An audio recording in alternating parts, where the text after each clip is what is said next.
สบายดีทุกคนเนาะวันนี้เป็นมือครับย่ำดีเนาะวันนี้เมียพามาออกโทรศัพท์ใหม่เนาะที่ทานเรามาไปเบิ่งกันเลยว่าสิเป็นโทรศัพท์รุ่นใดมาเบิ่งเลย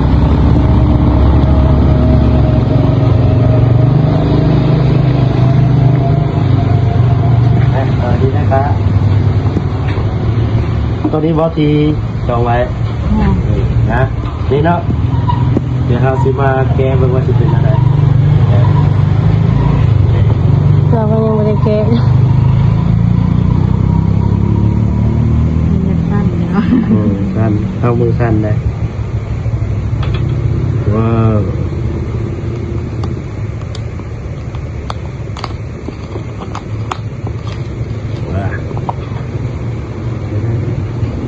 ถึงด้านนู้นนะตกใช่แล้ว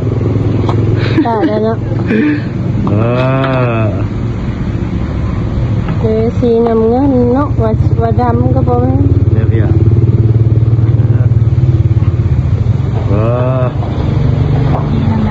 จิกที่ทางนั้นแหละ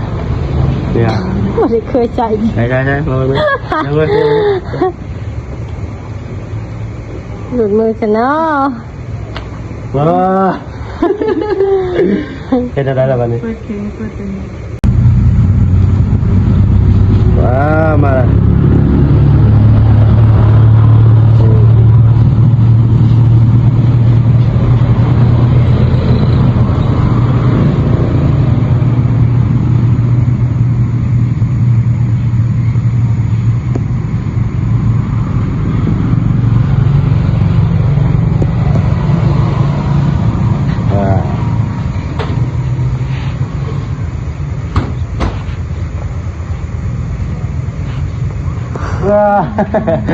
โอเคครับ